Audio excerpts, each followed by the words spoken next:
Hello everyone, welcome to Hello Friends Chemistry channel. My name is Uma Shankar. నేను మీకు ఈ వీడియోలో AESET 2021 chemical science 45 days crash course లో day 13 class గురించి చెప్పబోతున్నాను. డే 13 క్లాస్ లో మనం ఏం డిస్కస్ చేస్తామంటే previous year AESET questions discuss అంటే మనం ఆల్రెడీగా డే 9, డే 10, డే 11, డే 12 లో మనం 14th group elements, thermodynamics, carbohydrates ఈ 3 కాన్సెప్ట్ అనేది డిస్కస్ చేయడం జరిగింది. కాబట్టి వీటికి సంబంధించిన AESET ప్రీవియస్ ఇయర్ క్వశ్చన్స్ ఎలా ఉంటాయో వాటి గురించి డిస్కస్ చేయబోతున్నాం ఈ క్లాసులో. Okay, so now start this section.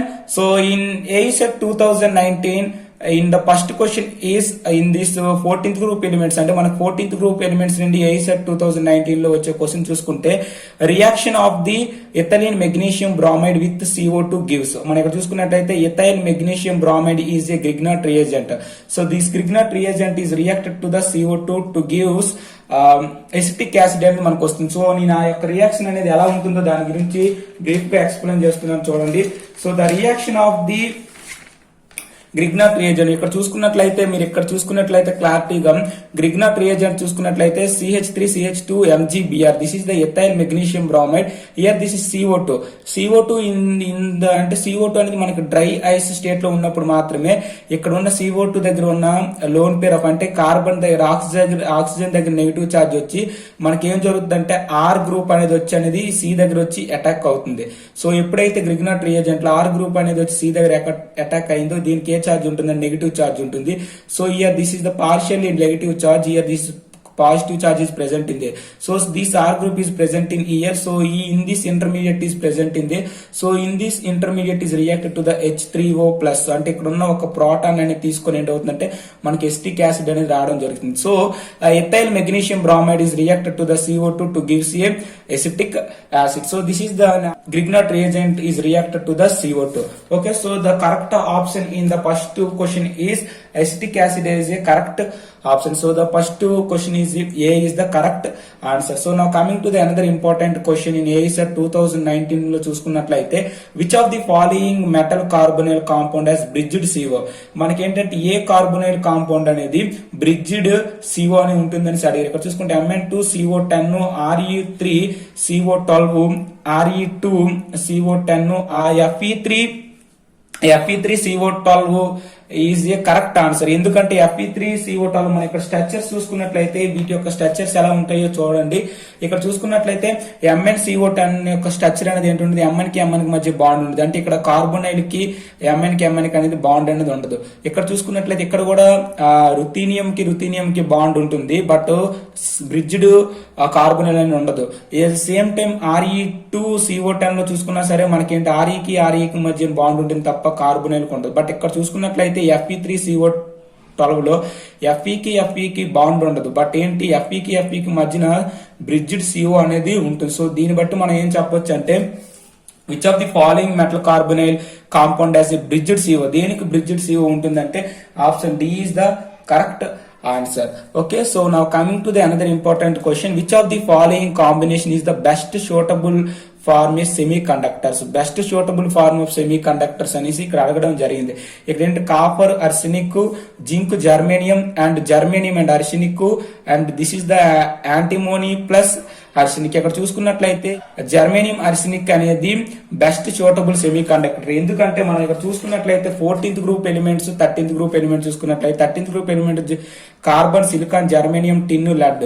14th group అంటే nitrogen, phosphorus, arsenic, antimony, bismuth. ఇక్కడ చూసుకున్నట్లయితే జర్మేనియం అండ్ అర్సెనిక్ ఈ రెండు కూడా ఏంటంటే సెమీ కండక్టర్స్ ని ఎగ్జిబిట్ చేస్తాయి. But so the option C is the correct answer. So germanium and arsenic is a correct option. So which one of the following bonds has the highest bond energy? So carbon silicon and germanium and tin to tin. So మనకి ఇందులో దేనికి highest bond energy ఉంటుందంటే టిన్ కి మధ్య bond energy అనేది హైగా ఉంటుంది. ఎందుకంటే ద రీజన్ ఏంటంటే ఇక్కడ అటామిక్ రేడియస్ ఇక్కడ చూసుకున్నట్లయితే ఆ smallest size carbon the smallest size ఎప్పుడైతే స్మాలెస్ట్ సైజ్ అయిందో the bond formation between these two carbon is a very high. అంటే బాండ్ ఫార్మేషన్ వల్ల ఏంటవుతుంది, దీని యొక్క బాండ్ లెంత్ అనేది తక్కువగా ఉంటుంది. బాండ్ లెంత్ తక్కువగా ఉండడం వల్ల ఏంటవుతుంది అంటే బాండ్ స్ట్రెంగ్త్ అనేది ఎక్కువగా ఉంటుంది, అంటే బాండ్ స్ట్రెంత్ అనేది ఎక్కువగా ఉండడం వల్ల ఏటవుతుందంటే బాండ్ ఎనర్జీ అనేది డిక్రీజ్ అవుతుంది. సో అంటే ఇది స్టేబుల్ కాబట్టి బాండ్ ఎనర్జీ అనేది దీనికి ఎక్కడ చూపిస్తుంది, మనకి లెస్ గా చూపిస్తుంది. సో ఇక్కడ చూసుకున్నట్టయితే టిన్నికి మధ్య అటామిక్ సైజ్ అనేది అయి కాబట్టి బాండ్ ఎనర్జీ అనేది ఎలా ఉంటుంది, ఎక్కువగా ఉంటుంది. ఎందుకంటే బాండ్ స్ట్రెంత్ అనేది తక్కువగా ఉండడం వల్ల, బాండ్ లెంత్ ఎక్కువగా ఉండడం వల్ల ఇది నాట్ స్టేబుల్ కాబట్టి దీనికి అనేది బాండ్ ఎనర్జీ అనేది ఎంత ఉంటుంది అంటే ఎక్కువగా ఉంటుంది. కాబట్టి D is a correct answer. So this is very important. This question is also given in AISET 2018. So which observed greatly by active charcoal? Next question చూసుకున్నట్లయితే this question is given in AISET 2017 లో చూసుకున్నట్లయితే which is observed greatly by activated charcoal? ఏది ఎక్కువగా activated charcoal అనేది observe చేసుకుంటుందంటే SO2, CO2, CO water vapour. ఇక్కడ చూసుకున్నట్లయితే ఈ 4 ఆప్షన్ లో వాటర్ వేపర్ అనేది intermolecular force of attraction అనేది ఎక్కువగా ఉంటుంది. దేనికైతే intermolecular force of attraction ఎక్కువగా ఉంటుంది అవి ఏంటంటే ఈజీలీ లిక్విఫై అయిపోతాయి, అంటే లిక్విఫై అనేది అయిపోతాయి. ఈజీగా లిక్విఫై అయిపోవడం వల్ల అవన్నీ ఏంటంటే ఎక్కువగా అబ్జర్వ్డ్ చేసుకోండి. So the greatly observed by active charcoal. So water vapour is a correct because of the intermolecular force of attraction is very high in this water molecule. Okay, so now coming to the another question AISET 2018 లో చూసుకున్నట్లయితే prion is a, this is very direct question. So prion is a chlorofluorocarbon. So Cl2F2 is a prion అంటారు. So prion ని మనం ఏంటంటే chlorofluorocarbons అంటాం కాబట్టి so option A is a correct answer. So oxygen liberated in photosynthesis from dash molecule. This question is given in AISET 2015 లో చూసుకున్నట్లయితే carbon dioxide, water, chlorophyll, glucose. మనం చూసుకున్నట్లయితే ఆక్సిజన్ లిబరేటెడ్ ఇన్ ఫోటోసింథసిస్ అంటే oxygen మన photosynthesis జరిగేటప్పుడు oxygen అనేది release అవుతుంది. అది ఏ మాలిక్యూల్ నుండి రిలీజ్ అవుతుంది అంటే అది వాటర్ మాలిక్యూల్ నుండి రిలీజ్ అవుతుంది. ఎందుకంటే వాటర్ అనేది H2 కాబట్టి ఇందులో ఏంటంటే వాటర్ అనేది ఆక్సిజన్ ఇస్తుంది, అట్ సేమ్ టైం హైడ్రోజన్స్ కూడా ఇస్తుంది. ఈ హైడ్రోజన్స్ అనేవి ఏం చేస్తాయి అంటే hydrogens is reduced to the carbon dioxide ని రిడ్యూస్ చేసి కార్బన్ డైఆక్సైడ్ అనేది మనకి ఏంటంటే కార్బోహైడ్రేట్స్ గా కన్వర్ట్ చేస్తాయి. కాబట్టి so oxygen is liberated in photosynthesis from molecule is a water. So this is very important. So option B is the correct. So now another important question AISET 2014 లో చూసుకున్నట్లయితే sodium salts of carboxylic acid when heated with soda lime gives. మనం చూసుకున్నట్లయితే sodium salt of carboxylic acid అనేది sodium soda లిమ్ తో react అయితే మనం already ఈ topic అనేది డిస్కస్ చేయడం జరిగింది. ఇవేం జరుగుతాయి అంటే డీకార్బాక్సిలేషన్ రియాక్షన్ జరుగుతాయి. అంటే కార్బాక్సిలిక్ సోడియం సాల్ట్స్ ఉన్నాయి కదా, ఇందులో ఏంటంటే CO అనేది రిలీజ్ అయిపోయి మనకి ఏంటి వస్తాయి అంటే ఆల్కేన్స్ అనేవి రావడం జరుగుతుంది. So this is the option D is the correct answer. Okay, so now coming to the AISET 2014 లో చూసుకున్నట్టయితే among the following silica gel a. Silica gel అంటే this is very important and direct question. Silica gel is a silicon dioxide is also a silica gel. So silicon dioxide in H2O is a correct answer. So option D is the correct answer. So this question is also given in AISET 2014. So now another important questions in these 14th group elements నేను చూసుకున్నట్లయితే మనకి AISET examination point of view వచ్చే another question చూసుకున్నట్లయితే in AISET 2013 the question is the basic reaction involved in the synthesis of linear silicons. Linear silicones కి basic reaction ఏంటి ఇక్కడ అడుగుతున్నారు. చూస్తే ఇక్కడ ఏంటంటే ఫస్ట్ ఆప్షన్ ఏంటంటే the hydrolysis of dimethyl dichlorosilane, the hydrolysis of trimethyl chlorosilane and the hydrolysis of ethyl chlorosilane, the hydrolysis of methyl chlorosilane. మనం చూసుకున్నట్లయితే ఆల్రెడీ ఈ పాయింట్ అనేది మనం డే 9 క్లాస్ లో డిస్కస్ చేయడం జరిగింది. So the hydrolysis of dimethyl dichlorosilane అనేది react to the water మనకి ఏంటి వస్తాయి అంటే లీనియర్ సిలికాన్స్ అనేవి రావడం జరుగుతుంది. కాబట్టి so the option A is the correct. Okay, so the option A is the correct answer. So now coming to the another important question in AISET 2013 లో చూసుకున్నట్లయితే find the correct statement. So this question is given in AISET 2013. Fullerenes reacted with osmonium tetrahydride. This is very important question. So graphite is used to an oxidizing agent in steel manufacturing, and graphite and polarins are composite materials. Nano materials are two dimensional. This is the very important question. This question answer is the polarins are reacted with the osmonium oxides. This is the correct answer. సో మనం చూసుకున్నట్లయితే fullerenes అనేవి ఏంటి, fullerenes is nothing but the C16 మనం బక్మిస్టర్ పొలరిన్ అంటాం కదా. ఇవేం చేస్తాయి అంటే ఆస్మోనియం టెట్రాక్లోరైడ్ తో రియాక్ట్ అయ్యి మనకి ఏంటి వస్తాయి అంటే రింగ్ ఫార్మ్స్ అనేవి రావడం జరుగుతుంది. కాబట్టి so option A is the correct statement. Okay, so nitrobenzene on reduction with SN and HCl gives. Okay, nitrobenzene అనేది రిడక్షన్ చేస్తున్నాం. ఇక్కడ రిడక్షన్ చేస్తున్నాం అంటే అర్థం ఏంటి, H+ అనేవి హైడ్రోజన్ అనేది యాడ్ చేస్తున్నాం. హైడ్రోజన్ యాడ్ చేస్తున్నాం అంటే అర్థం ఏంటంటే nitrobenzene is converted to the aminobenzene. సో ఇక్కడ మనం చూసుకున్నట్లయితే ఆప్షన్ బి అనేది ఏంటి కరెక్ట్ ఆప్షన్. ఆప్షన్ బి అనేది ఏంటి correct option. So this question is given in AESET 2013. Okay, so chloroform on treated with concentration HNO3 gives. మనం క్లోరోఫార్మ్ అనేది కాన్సన్ట్రేషన్ HNO3 తో రియాక్ట్ చేస్తే ఏమొస్తుంది. ఈ క్వశ్చన్ అనేది మనకి AESET 2012 లో ఇవ్వడం జరిగింది. ఆప్షన్స్ ఏంటంటే chloropicrin, nitromethane and picric acid and acetylene. Okay, so chloroform అనేది reacted with the concentration HNO3 to gives a chloropicrin. ఈ యొక్క రియాక్షన్ ఎలా ఉంటుందో మనం చూద్దాం. చూడండి ఫ్రెండ్స్, ఆల్రెడీ ఈ రియాక్షన్ అనేది ఎలా జరుగుతుందో నేను ఇక్కడ రాయడం జరిగింది. చూసుకున్నట్లయితే ఇక్కడ ఏంటంటే మన క్లోరోఫార్మ్ అంటే తెలుసు CHCl3 అండ్ కాన్సన్ట్రేషన్ HNO3. ఈ యొక్క కాన్సన్ట్రేషన్ HNO3 అనేది ఎలా కన్వర్ట్ అవుతుందంటే OH+ NO2- అవుతుంది. ఇక్కడ ఉన్న CH3Cl3 దగ్గర ఉన్న ఇక్కడ H+ తీసుకొని OH అనేది వాటర్ మాలిక్యూల్ క్లియర్ బయటకు రిమూవ్ అయ్యి మనకి ఏంటి వస్తుందంటే CCl3NO2 వస్తుంది. దీన్ని ఏంటంటే క్లోరోపిక్రిన్ ఆర్ టియర్ గ్యాస్ అంటారు. దీన్ని ఏంటంటారంటే క్లోరోపిక్రిన్ ఆర్ టియర్ గ్యాస్ అంటారు. This is very important question in our examination point of view. మనకు వచ్చేది ఏంటంటే క్లోరోపిక్రిన్ అనేది రావడం జరుగుతుంది. కాబట్టి so the option A is the correct answer. Okay, so the poison nature of CO is due to. Okay, this question is given in AESET 2012.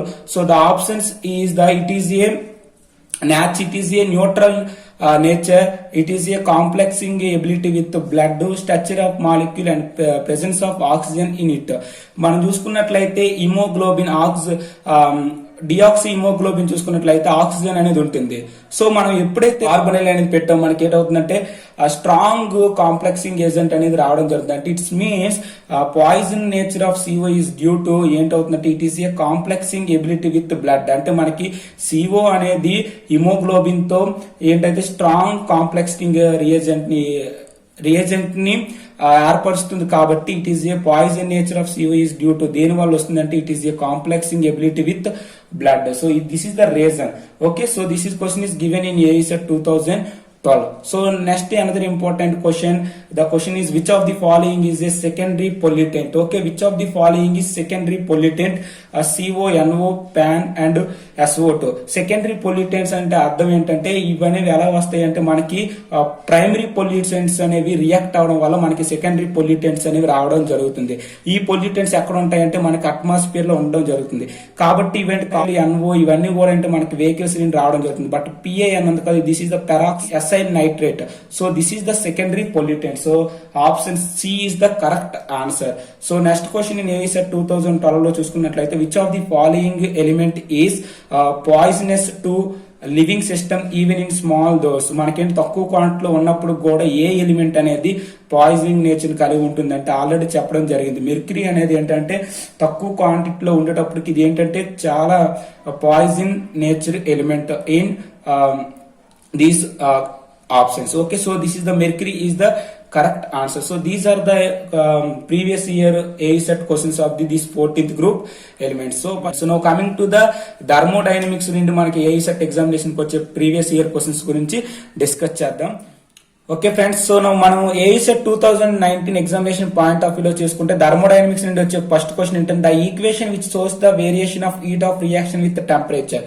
Heat of reaction with temperature చూపించే equation ఏంటంటే Kirchhoff equations అనేవి మనకి heat of reaction and temperature అనేది relation అనేది చూపిస్తుంది. So the option A is the correct answer. So next question in AESET 2019 the maximum efficiency of A heat operating between the temperature 20 degrees Celsius and 25 degrees Celsius. ఇక్కడ 4 options అనేది ఇవ్వడం జరిగింది. ఈ question అనేది AESET 2019 లో ఇవ్వడం జరిగింది. మనం ఏంటంటే ఎఫిషియన్సీని క్యాల్కులేట్ చేయడానికి ఫార్ములా అనేది మనకు ఆల్రెడీ తెలుసు. So you have to understand the formula efficiency is equal to T2 minus T1 by T2. So efficiency is equal to మనకి ఏంటనేది T2 అనేది hire temperature 25 degrees Celsius is minus 12 to 20 by 25 is equal to pi by 25 is equal to 0.2. So the percentage of efficiency is equal to 0.2 into 100 is equal to 20% అనేది వస్తుంది. So ఇక్కడ చూసుకున్నట్లయితే ఈ question లో ఏంటంటే option B is the correct answer. Okay, you have to calculate the efficiency percentage is equal to efficiency is equal to T2 minus T1 by T2 into 100. So that is the formula.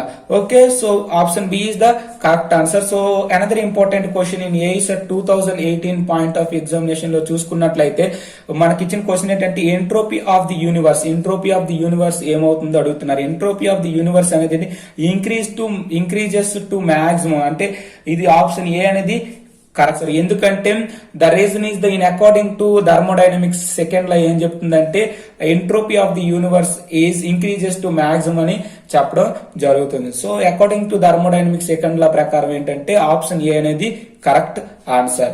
Okay, so నా coming to the another important question in AICET 2018 లో చూసుకున్నట్లయితే the maximum efficiency of a steam engine operating between the 100 degrees Celsius and 25 degrees Celsius. So you have to calculate the maximum efficiency. So this question is solved in like that. Okay, so in efficiency is equal to T2 minus T1 by T2. So T2 is మనకి ఏంటంటే Celsius లో ఇచ్చారు, kelvin లో convert చేయడానికి 100 plus 273 is equal to 373 and T1 is equal to 25 plus 273 is equal to 298 Kelvin. So మనం చూసుకున్నట్లయితే efficiency is equal to 373 minus 298 by 373 is equal to 0.2 అనేది రావడం జరుగుతుంది. ఏంటి efficiency, you have to calculate the percentage of efficiency is equal to T2 minus T1 by T2 into 100. So 0.2 into 100 is 20%. Okay, so these questions are very important in our examination point of view. మనం చూసుకున్నట్లయితే 2019 లో same type of question ఇవ్వడం జరిగింది. At the same time 2018 లో కూడా same మోడల్లో మనకు ఒక క్వశ్చన్ అనేది ఇవ్వడం జరిగింది. కాబట్టి the option A is the correct answer. Okay, so in AICET 2018 లో చూసుకున్నట్లయితే in an isothermal process the factor that is constant. Isothermal process అంటున్నాం అంటే ఏంటి, iso means same, thermal means temperature. So ఇక్కడ ఏంటంటే టెంపరేచర్ అనేది కాన్స్టెంట్. సో ఈ this question option B is the correct answer. Okay, so which of the following is not a state function. This question is given in AICET 2016. మనం చూసుకున్నట్లయితే enthalpy, temperature, entropy, work. Okay, state function ఏవి exhibit చేయవంటే work, heat అనేవి తప్ప మిగతా అన్ని కూడా state function అనేది ఫాలో చేస్తాయి. సో ఇక్కడ చూసుకున్నట్లయితే work is a not a state function because of the work is a path function. So ఈ నెక్స్ట్ క్వశ్చన్ చూసుకున్నట్లయితే delta yes greater than 0 for the reaction. This question is given in AICET 2019. Delta s greater than 0 అని మనం ఎప్పుడు చెప్తాం అంటే delta ఎన్ value అనేది ఎక్కువగా ఉన్నట్లయితే డెల్టా ఎస్ వాల్యూ ఆటోమేటిక్ ఎక్కువగా ఉంటుంది. సో డెల్టా ఎన్ అంటే ఏంటి, delta N is equal to the number of products, the number of gases products minus the number of reactant products. ఇక్కడ చూసుకున్నట్లయితే CaCl2 is converted to the Ca2 plus plus 2Cl minus. ఇక్కడ delta N calculate చేస్తే ప్రొడక్టెంట్ moles ఎన్ని ఉన్నాయి, 3, reactants mole 1 ఉన్నాయి కాబట్టి 3 minus 2 is equal to 2. అంటే ఇక్కడ ఏంటి డెల్టా ఎన్ వాల్యూ ఎంత వచ్చింది, 2 వచ్చింది. సో ఈ రియాక్షన్ లో చూసుకుంటే 2 moles అనేది 1 mole గా కన్వర్ట్ అయింది. ఇక్కడ డెల్టా ఎన్ వాల్యూ ఏంటో అవుతుంది, నెగిటివ్ వస్తుంది. బట్ ఇక్కడ చూసుకున్నట్లయితే 2 moles of reactance is convert to the 1 mole of CO2. కాబట్టి ఇక్కడ చూసుకున్నట్లయితే డెల్టా ఎన్ వాల్యూ నెగిటివ్ వస్తుంది. N2 plus 3H2 is 2NH. ఇక్కడ 4 moles అనేవి 2 moles గా కన్వర్ట్ అయింది. సో మనకి ఆప్షన్ ఏ చూసుకున్నట్లయితే the number of product gases minus number of reactants moles చూసుకున్నట్లయితే ఇక్కడ డెల్టా ఎన్ వాల్యూ అనేది పాజిటివ్ వచ్చింది కాబట్టి డెల్టా ఎస్ వాల్యూ అనేది ఇంక్రీజ్ అవుతుంది. సో ఆల్రెడీగా ఈ పాయింట్ అనేది మనము డిస్కస్ చేయడం జరిగింది. సో మనం ఈ పాయింట్ ఎక్కడ డిస్కస్ చేసామంటే డే 11 క్లాస్ లో డిస్కస్ చేయడం జరిగింది కాబట్టి so the option A is the correct answer.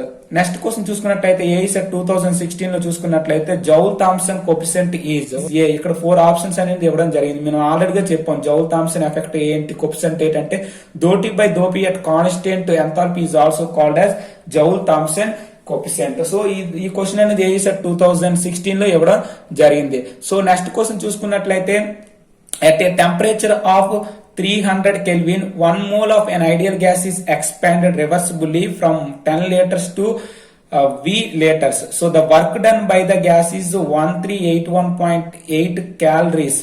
What is the volume of V in litres? ఈ క్వశ్చన్ లో మనకి ఏమి ఇచ్చారంటే 300 కెల్విన్ దగ్గర ఏం జరిగిందంటే 1 mole of N ideal gas అనేది ఎక్స్పాండ్ అయింది. ఎలాగ రివర్సిబుల్ గా ఎక్స్పాండ్ అయింది. ఎక్కడ నుండి రివర్సిబుల్ గా అయింది? ఎక్కడ 10 లీటర్స్ టు V. అంటే V అనేది ఇక్కడ ఏంటంటే V అనేది మనం క్యాల్కులేట్ చేయాలి. So work done by the gas ఎంత ఇచ్చాడంటే 1381.8 క్యాలరీస్. సో దీనికి ఫార్ములా ఏంటంటే ఆల్రెడీ నేను యొక్క ఈ ప్రాబ్లమ్ ని సాల్వ్ చేయడం జరిగింది. ఈ ప్రాబ్లం మనం చూసుకున్నట్లయితే ఇక్కడ ఏంటవుతుంది, W reversible is equal to 2.303 nRT log V2 by V1. So this is the correct formula for this question. So V reversible is equal to 2.303 nRT log V2 by V1. So ఇక్కడ చూసుకున్నట్లయితే మనకి ఏం తెలుస్తుంది, ఇక్కడ చూసుకున్నట్లయితే n value అనేసి ఇచ్చాడు. n value ఏంటి ఇచ్చాడు? 1 mole of N ideal gas కాబట్టి n ఈజ్ ఈక్వల్ టు 1. తర్వాత చూసుకున్నట్లయితే R ఈజ్ ఈక్వల్ టు ఏంటి? 8.314 కిలో జౌల్స్ మోల్ ఇన్వర్స్. దీన్ని మనం క్యాలరీస్ లో కన్వర్ట్ చేయాలంటే 2 క్యాలరీస్. R వాల్యూ ఏంటి? 2 క్యాలరీస్. సో ఇక్కడ చూసుకున్నట్లయితే W irreversible is equal to 2.303 into 1 mole. ఇక్కడ n వాల్యూ 1 mole అండ్ ఇక్కడ R వాల్యూ ఏంటి? క్యాలరీస్ లో కన్వర్ట్ చేసాం కాబట్టి 2. సో టెంపరేచర్ ఎంత ఇచ్చారంటే 300 kelvin. So 300 into log V2 by V1. V2 by V1 అంటే మనకి ఇక్కడ ఏంటంటే 10 లీటర్స్ ఇచ్చాడు. మనం ఏంటి క్యాల్కులేట్ చేయాలి? V ని క్యాల్కులేట్ చేయాలి, అంటే V2 ని క్యాల్కులేట్ చేయాలి. సో మనకి ఇక్కడ తెలుసు W reversible అంటే work done by the gas is 1381.8 calories లో ఇచ్చారు కాబట్టి 1381.8 ఈజ్ ఈక్వల్ టు దీన్ని అంతటి మల్టిప్లై చేస్తే మనకి ఏంటి వస్తుందంటే 1381.8 ఇంటూ లాగ్ V2 by 10 వస్తుంది. So log V2 by 10 is equal to ఏంటి? 1. So log V2 minus log 10 is equal to 1 అని రాయొచ్చు. ఎందుకంటే log A by B is equal to log A minus log B కాబట్టి ఈ విధంగా రాస్తే మనం లాగ్ V2 వాల్యూ ఎంత వస్తుంది? లాగ్ 10 వాల్యూ 1 కాబట్టి 1 plus 1 is equal to 2. So log 2V is equal to 2 వచ్చింది కాబట్టి log base 10 V is equal to 2 కాబట్టి log base 10 A is equal to B అయితే మనకు తెలుసు ఫార్ములా ఏంటి? A is equal to 10 power of B అవుతుంది. At the same time log base 10 V is equal 2 కాబట్టి V is equal 10 square. So V is equal to ఎంత?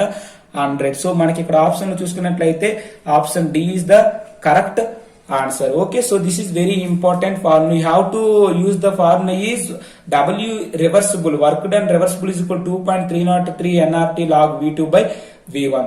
Okay, so option D is the correct answer. So this question is also given in AICET 2016. So now coming to the another important problem in this AICET 2016 లో వచ్చిన మనకి another important question చూసుకున్నట్లయితే okay, so the another question in AICET 2016 లో మనకి thermodynamics నుండి వచ్చిన question చూసుకుంటే when V and T are variables the reaction for entropy changes delta S for an ideal gas.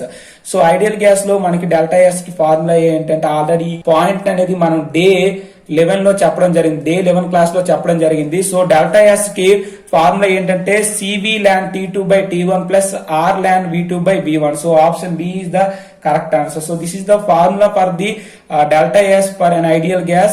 The variables ఏంటంటే volume and temperature లో మనం delta S కి equation చెప్పాలంటే CV ln T2 by T1 plus R ln V2 by V1. So this question is also given in AICET 2016. So మనం AICET 2015 లో చూసుకున్నట్లయితే identify the intensive property of the following.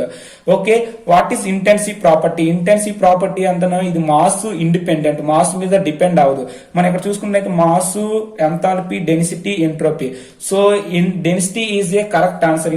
Density is a intensive property because of the density is equal to mass by volume. So mass by volume కాబట్టి density అనేది it cannot depend upon the mass. So this is the C is the intensive property. So now coming to the another important question in AICET 2015 లో ఇచ్చిన question చూసుకున్నట్లయితే molar heat capacity of water is 8 calorie mole inverse kelviners. The amount of heat required to raise the temperature of the 100 grams of water from 25 degrees Celsius to 100 degrees Celsius in kilocalories is. మన ఇక్కడ ఏం find out చేయమంటున్నారంటే మనకి amount of heat అనేది మనం calculate చేయాలి. Molar heat capacity ఇవ్వడం జరిగింది. So water యొక్క నెంబర్ ఆఫ్ మోల్స్ ఇవ్వడం జరిగింది. సో మనకి ఇక్కడ ఏంటి క్యాల్కులేట్ చేయాలంటే టెంపరేచర్ కూడా ఇవ్వడం జరిగింది. మనం ఇక్కడ ఏంటి క్యాల్కులేట్ చేయాలంటే అమౌంట్ ఆఫ్ హీట్ అనేది కిలో క్యాలరీస్ లో ఫైండ్ అవుట్ చేయాలి. సో నేను ఆల్రెడీ ఈ ప్రాబ్లం అనేది సాల్వ్ చేయడం జరిగింది. ఇక్కడ చూసుకున్నట్లయితే మనకి ఆల్రెడీగా తెలుసు మోలార్ హీట్ కెపాసిటీకి ఫార్ములా ఏంటి, C is equal to Q by delta T. So మనం Q ఈజ్ ఈక్వల్ టు ఏంటవుతుంది, NC డెల్టా T. ఇక్కడ N is equal to number of moles, C is equal to heat capacity, delta T is equal to change in temperature T2 minus T1. ఇక్కడ చూసుకున్నట్లయితే మనకు water అనేది 100 grams ఇవ్వడం జరిగింది. ఏంటి water అనేది ఇక్కడ ఎంత ఇచ్చాడు, వాటర్ అనేది ఏంటి 100 గ్రామ్స్ ఇచ్చారు. సో 100 గ్రామ్స్ ని మనం ఏంటి మోల్స్ లో కన్వర్ట్ చేయాలి కాబట్టి 100/18 అనేది మనకి ఏంటంటే వాటర్ యొక్క molecular mass. So molecular mass 18 కాబట్టి మోల్స్ లో కన్వర్ట్ చేస్తే 5.5 మోల్స్ అనేది మనకు రావడం జరుగుతుంది. టెంపరేచర్ ఇక్కడ ఇవ్వడం జరిగింది. T2 ఎంత ఇచ్చారంటే 100, T1 ఎంత ఇచ్చారంటే 25. సో 100 కెల్విన్ లో కన్వర్ట్ చేస్తే 373, ఇది 298. So delta T is equal to 75 అనేది రావడం జరుగుతుంది. డెల్టా T అనేది అంతా 75 అనేది వచ్చింది. ఎలా వచ్చిందంటే ఈ విధంగా మీరు చేసుకున్నట్లయితే delta T is equal to ఎంత 75 వస్తుంది. ఓకే, సో మనకి ఇక్కడ తెలుసు Q ఈజ్ ఈక్వల్ టు 5.5 అంటే number of moles of water 5.5 18. మనకు ఆల్రెడీ ఇక్కడ ఇచ్చారు, ఏంటి ఇచ్చారు, so molar heat capacity 80 calories mole inverse kelvin inverse ఇచ్చారు కాబట్టి 18 ఇంటూ కెల్విన్ లో మన టెంపరేచర్ అంత change in delta T is equal to 75. So final గా ఇక్కడ చూసుకుంటే యూనిట్స్ చూసుకున్నట్లయితే దీనికి యూనిట్స్ ఏంటి మోల్స్. ఇక్కడ మోలార్ హీట్ కెపాసిటీకి moles, kelvin mole inverse, calories mole inverse kelvin inverse. ఇక్కడ మనకి టెంపరేచర్ కెల్విన్ కి కెల్విన్ ఇన్వర్స్ కి మోల్ ఇన్వర్స్ క్యాన్సిల్ అయిపోతే మనకి క్యాలరీస్ లో ఉంటుంది. అంటే Q is equal to final గా దీన్ని అంతటిని మల్టిప్లై చేస్తే 7425 క్యాలరీస్ అనేది రావడం జరుగుతుంది. సో ఇక్కడ వచ్చిన క్యాలరీస్ మనం ఏంటి కిలో క్యాలరీస్ లో కన్వర్ట్ చేయాలి కాబట్టి దీన్ని అనేది బై 1000 చేస్తే మనకి 7.425 కిలో క్యాలరీస్ వస్తుంది. సో ఈ 7.425 is the answer. So this is nearly equal to the 7.5. So the option B is the correct answer. Okay, so ఈ విధంగా మనం ఈ యొక్క ప్రాబ్లం అనేది చేయాలి.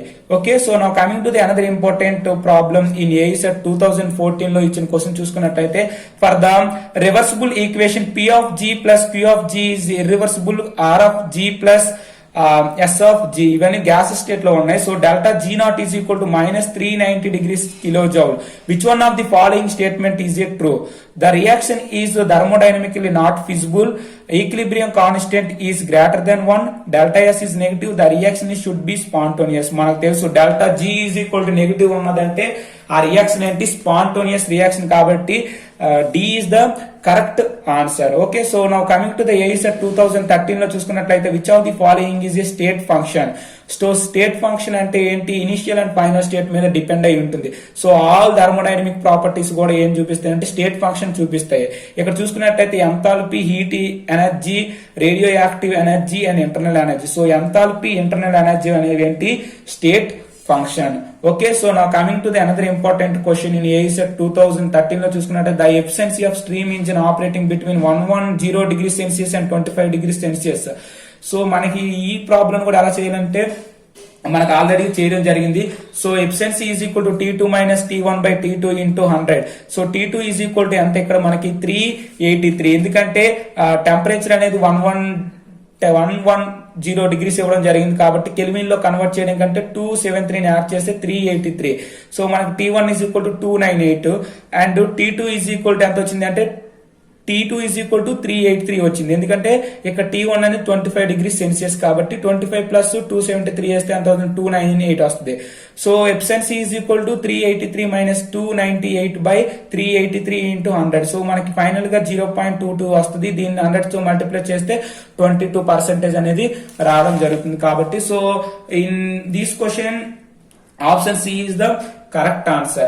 Okay, so the next important question in AESET 2013 లో చూసుకున్నట్లయితే the next question ఏంటంటే the free energy change delta G is equal to 0. Okay, the free energy change delta G is equal to 0 when the reactants are completely consumed, the reactants are initially mixed, the catalyst is added, the system is at equilibrium.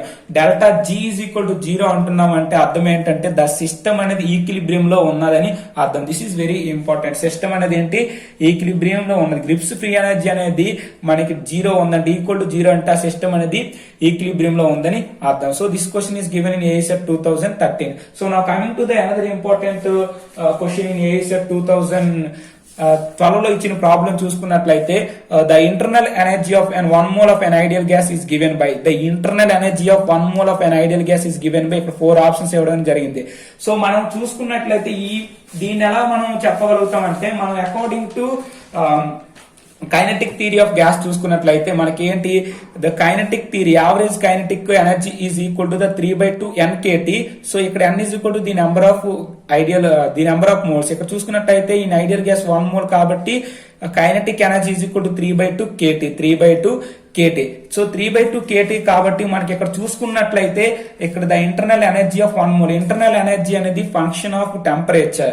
So kinetic energy అనేది temperature కి directly proportional గా ఉంటుంది కాబట్టి so internal energy is also directly proportional to the temperature కి. Temperature internal energy అనేది temperature అనేది function కాబట్టి automatic గా ఏంటవుతుంది kinetic energy is equal to the internal energy కాబట్టి మనకి ఏంటవుతుంది internal energy of 1 mole of ideal gas is given by 3/2 KT. So option C is the correct answer. Coming to the AESET 2012 మనం చూసుకున్నట్లయితే Joule Thomson expression an ideal gas is produced. మనం Joule Thomson expression of an ideal gas అనేది ఏం produce చేస్తుందంటే heat and option A is the heat, B is the no change in temperature, C is the cooling, D is the heat above inversion temperature. So in Joule Thomson expansion of an ideal gas is produced, cooling అనేది మనకు చూపించడం జరుగుతుంది కాబట్టి so in this question option C is the correct answer. So which of the following equation gives efficiency of Carnot cycle? మన Carnot cycle లో heat అంటే ఎఫిషియన్సీకి equation ఏంటంటే already చాలా ప్రాబ్లమ్స్ చేయడం జరిగింది కాబట్టి చూసుకున్నట్లయితే efficiency is equal T2 - T1/T2 is the formula for the Carnot cycle. So this question is given in AESET 2012. Okay, so which of the following is not a state function? So this question given in AESET 2012 లో చూసుకున్నట్లయితే which of the following is not a state function? ఇక్కడ state function ఏంటి కాదంటే delta G is option A అంటే delta G, delta S, delta H, delta Q. So delta Q అనేది not a state function. Okay, so delta Q అనేది ఏంటంటే it is a path function. So these 3 are the state functions. Okay, so now coming to the another important question AESET 2012 లో చూసుకున్నట్లయితే which of the following is not an intensive property? Okay, intensive property అంటున్నాం అంటే అర్థం ఏంటి? It's depend upon the it's cannot depends upon the mass. So ఇక్కడ చూసుకున్నట్లయితే internal energy, temperature, surface tension, viscosity it is ఇందులో ఏంటి not an intensive property. ఇందులో intensive property ఏది కాదు, ఇంటర్నల్ ఎనర్జీ అనేది డిపెండ్ అపాన్ ద మాస్ కాబట్టి so option A is a correct answer. So temperature, surface tension, viscosity ఇవన్నీ కూడా ఏంటంటే intensive property. Okay, for isothermal expansion of an ideal gas which of the following is a not true? Isothermal expansion of an ideal gas అంటున్నామంటే isothermal means temperature అనేది constant. So temperature అయితే ఎప్పుడైతే constant అయింది automatic గా ఏంటవుతుంది work done అనేది constant. ఎందుకంటే ఇక్కడ free expansion అంటున్నాం అంటే ప్రెజర్ అనేది ఈజ్ ఈక్వల్ టు 0 కాబట్టి W is equal to 0, W is equal to 0 కాబట్టి Q is equal to 0 according to thermodynamic first law. So దీన్ని బట్టి delta E is equal to also 0 అవుతుంది. ఎందుకంటే delta D is internal energy is a function of temperature కాబట్టి ఇది కూడా 0 అవుతుంది. So delta V అనేది not equal to delta V అనేది ఈజ్ ఈక్వల్ టు 0 అనేది ఇక్కడ not a true. Okay, so this is the option C is the correct answer. So this question is given in AESET 2012. So in AESET 2012 లో next question చూసుకున్నట్లయితే what is the criteria for spontaneity? Criteria for spontaneity చూసుకున్నట్లయితే ఇక్కడ ఏంటంటే delta TS is greater than dQ. Okay, మనం చూసుకున్నట్లయితే second law of thermodynamics చూసుకున్నట్లయితే delta S is equal to the dQ by T కాబట్టి T delta S is greater than dQ though Q is a criteria for spontaneity. So this is the very important one. Criteria అంటే అర్థం spontaneity అంటే ఏంటి? It is a natural గా జరిగే reactions ను మనం ఏంటంటే spontaneities అని అంటాం. Okay, so which of the following is true for work done? Okay, which of the following is true for net work done? So this question is given in AESET 2012. So A is equal to minus change in Helmholtz free energy, that is nothing but the delta A is positive, and here this is the W reversible plus PdV is positive, and W reversible is positive, and minus DF is positive. So which of the following is true in network done? చూసుకున్నట్లయితే Helmholtz free energy delta A is positive. So this is the ఎందుకంటే Helmholtz free energy అనేది decreases to the increasing of work, maximum work అనేది జరుగుతుంది Helmholtz free energy అనేది decrease అయితే. Okay, so this question is also given in AESET 2012. 12. So next question చూసుకున్నట్లయితే ఏఈసెట్ 2019 లో ఇచ్చిన question ఏంటంటే ద జౌల్ థామ్సన్ కోఎఫిషియంట్ ఈ 0 ఎట్ జౌల్ థామ్సన్ కోఎఫిషియంట్ 0 అయితే అక్కడ ఉన్న టెంపరేచర్ ఏమంటారంటే ఇన్వర్షన్ టెంపరేచర్ అంట. So option B is the correct answer. So these are the previous year questions of the AESET examination point of view. మనకి thermodynamics నుండి వచ్చే questions. Okay, so first of all these are clear. So now coming to the another important topic, మనం చూసుకున్నట్లయితే carbohydrates నుండి మనకి AESET examination point of view లో వచ్చే questions ఎలా ఉంటాయో డిస్కస్ చేద్దాం. సో ఇన్ AESET 2019 మనకి కార్బోహైడ్రేట్స్ నుండి వచ్చే క్వశ్చన్ చూసుకున్నట్లయితే AESET 2019 లో మనకి కార్బోహైడ్రేట్స్ క్వశ్చన్ చూసుకున్నట్లయితే meso tartaric acid and L tartaric acids are. Okay, meso tartaric acid ఎల్ల టార్టారిక్ యాసిడ్ వాటి యొక్క స్ట్రక్చర్ ఎలా ఉంటుందో మనం ఫస్ట్ చూసుకున్నాం. ఓకే, మీసో టార్టారిక్ యాసిడ్ అనేది ఈ విధంగా ఉంటుంది, ఎల్ల టార్టారిక్ యాసిడ్ అనేది ఈ విధంగా ఉంటుంది. అంటే ఈ రెండు కూడా ఏంటంటే డయోస్టీరియోమర్స్, ఎందుకంటే వీటికి మిర్రర్ ఇమేజెస్ అనేవి ఉండవు.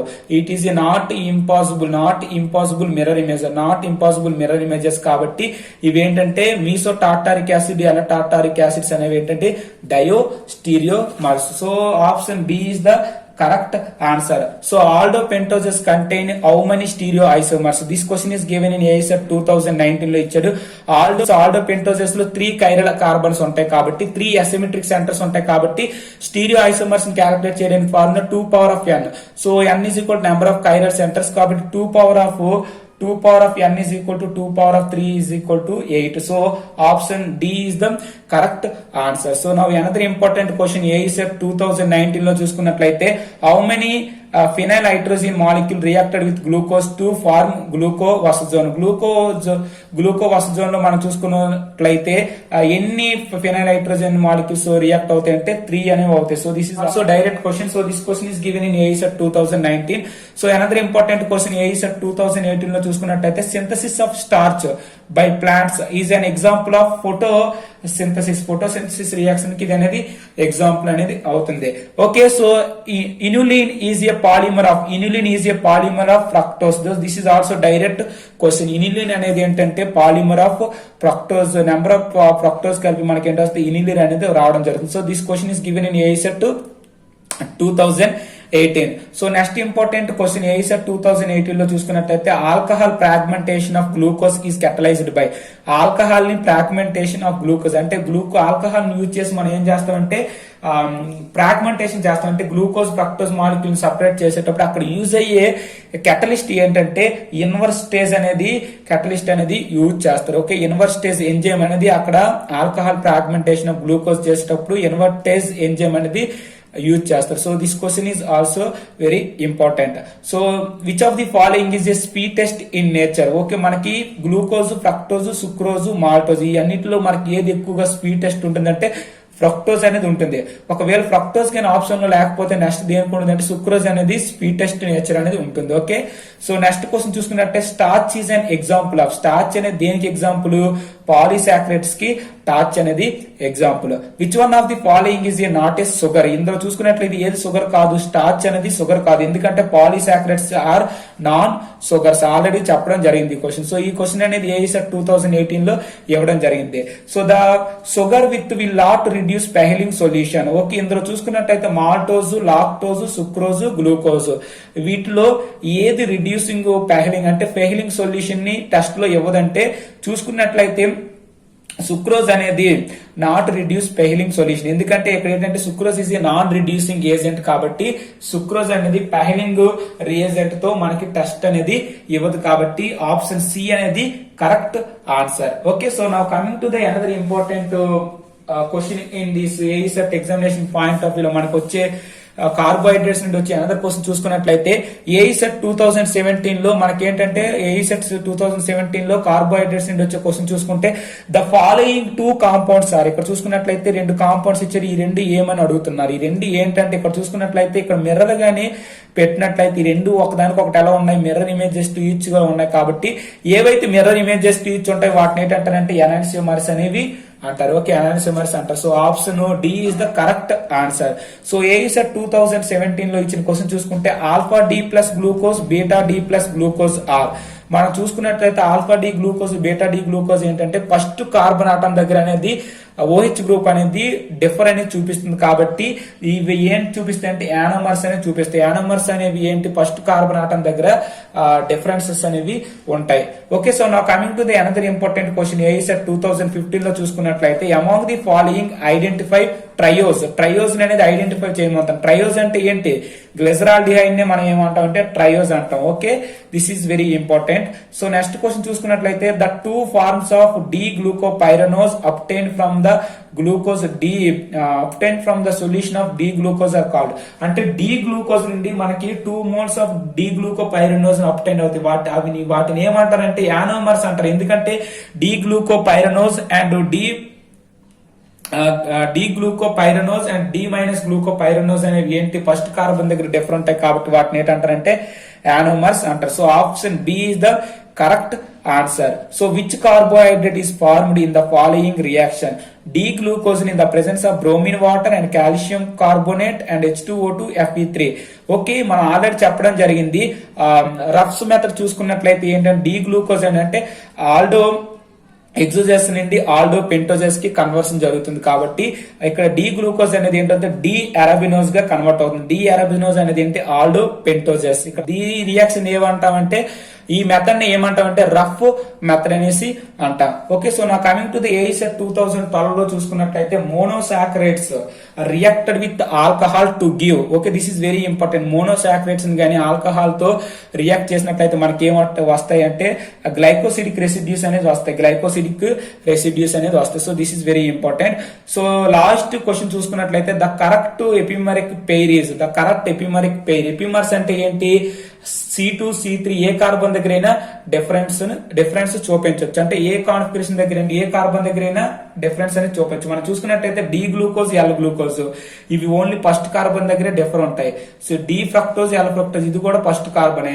ఇక్కడ చూసుకున్నట్టయితే డి గ్లూకోజ్ డి మ్యానోజ్ అనేది C2 కార్బన్ దగ్గర డిఫరెన్సెస్ అనేవి OH గ్రూప్ అనేది ఉంటుంది. కాబట్టి ఈ రెండు కూడా ఏం చూపిస్తుంది అంటే ఎపిమర్స్ చూపిస్తుంది. కాబట్టి option C is the correct answer. Okay, so these are the AESET examination previous year నుండి మనకు వచ్చే క్వశ్చన్స్ అన్ని కూడా డిస్కస్ చేయడం జరిగింది. ఓకే, నేను టోటల్ గా 55 ప్లస్ క్వశ్చన్స్ అనేవి డిస్కస్ చేయడం జరిగింది. మీరు కానీ ఈ యొక్క అన్ని క్వశ్చన్స్ వాటి యొక్క ఆన్సర్స్ ని డైలీగా చూసుకున్నట్లయితే మీరు ఏఈసెట్ ఎగ్జామినేషన్ పాయింట్ ఆఫ్ వ్యూలో మంచి స్కోర్ చేయగలుగుతారు. ఓకే, మీకు కానీ ఈ వీడియో నచ్చినట్లయితే please subscribe hello friends chemistry channel and thank you for watching. Thank you lot. All the very best.